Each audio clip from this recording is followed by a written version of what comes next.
Let's expand the conversation. We're now joined by Chief Executive Officer of Save the Children SA, Gugu Xaba. A very good evening to you. Thank you so much for your time. I mean, on one end, we learned from Police Minister Senzo Mchunu that sexual offences were slightly down in South Africa. But of course, the harsh reality, the impact, the trauma cannot be understated of what is still ongoing. Incidents continue to happen. Thank you very much, Mpho. And as Save the Children South Africa, for many, many years, we've been saying that South Africa has tolerated violence against children.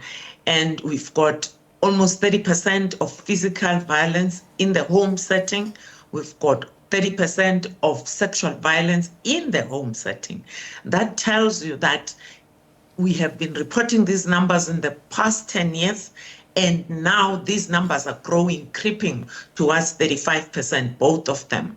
And this actually says we've tolerated violence, and we've tolerated the smallest type of violence, and it has just grown.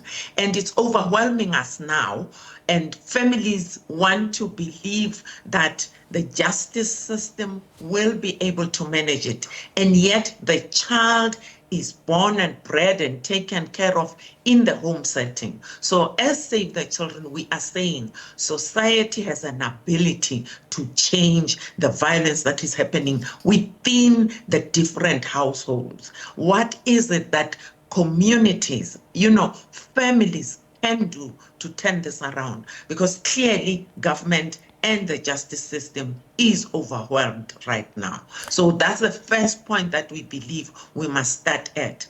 What kind of supervision is being provided?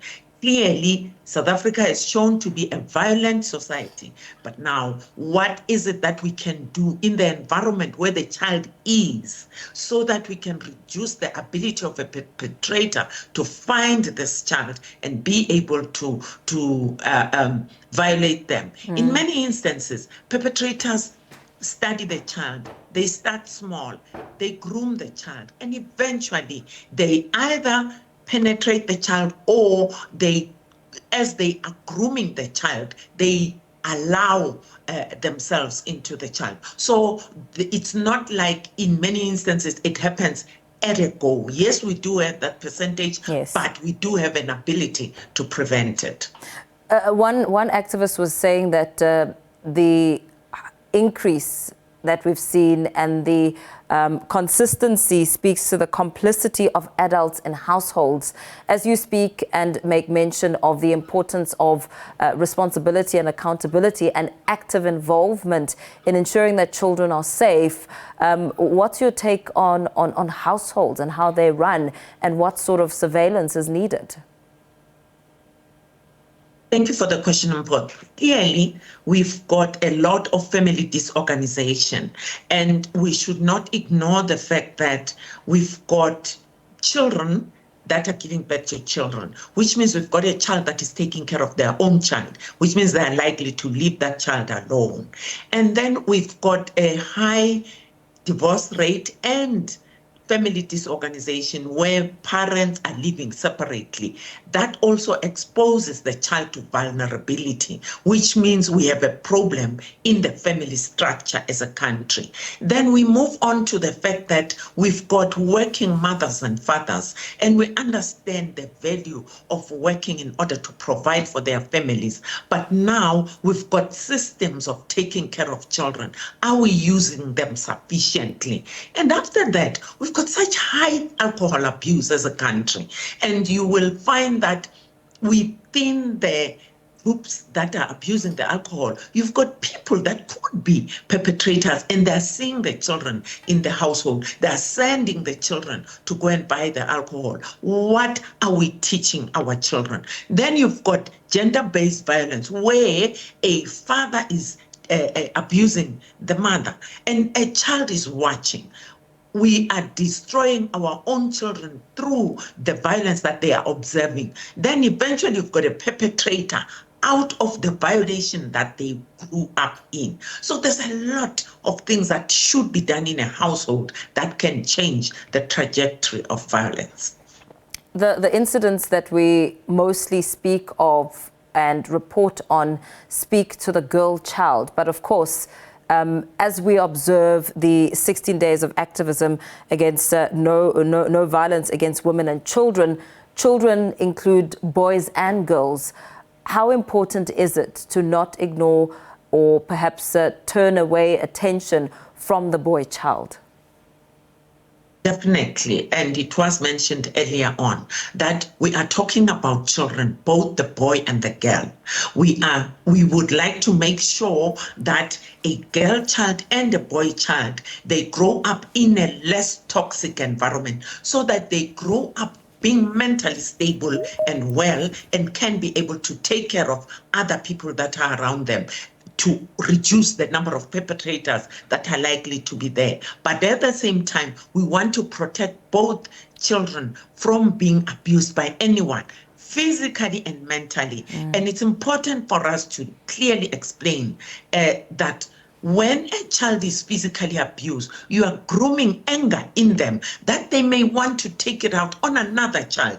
I mean, look at the amount of abuse that is happening in schools because children are violating each other. Where do we think that is coming from? It's coming from other lessons that they've learned as they were growing up in the home setting. So it's important that families provide a huge contribution in order for us to groom a girl and a boy that is willing to take care of the other.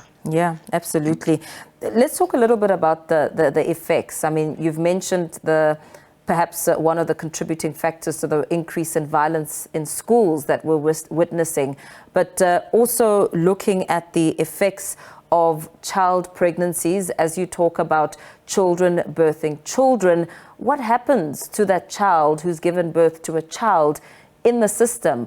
Who do they become? How do they assert themselves and still understand that they are growing, but still have to take care of their own child? Thanks for that question. Look, when a child gives birth to a child, it means the one who's giving birth already, their life cycle is disrupted. And we are increasing the vulnerability of the mother now. One, they need to be able to deal with the comments that will be coming from their peers. They need to be able to have the resources to take care of the child and the time to take care of the child, which means you are no more a child, you need to take care of your child because you are an adult now. And all that mentally affects this individual. Now, question is, how well do they bond and provide for the emotional needs of the child that they are bringing up? In some instances, the parents are there to support this child who's taking care of their own child. In some instances, the parents are not there. And that is why you will find then that this very child that is growing, being groomed by a mother who is a child, is going to be left alone in many instances. Then the government has provided that this child who's pregnant can go through school until they deliver, which is a good thing. But now, when the child is delivered, who is responsible for taking care of the child? Because chances are the mother of the young mother is at work. And if this child wants to go back to school, we may find that this child is requested to stay at home for 2 years and bring up their own child until they can take that child to an ECD center. That already says we've disrupted the young mother. Their likelihood of progressing and finishing school and being resilient is maybe halved. By 50%, we've lost it. And so it means the inequality, the poverty continues to grow. I mean, the rate at which young mothers, we find them in bars, having left their children alone at home, chances are it's because they're dealing with the stress of not being able to finish school or not being able to take care of their own children because they don't have the resources. So it's a multiple factor that contributes to mental health problems and the poverty that we're dealing with right now.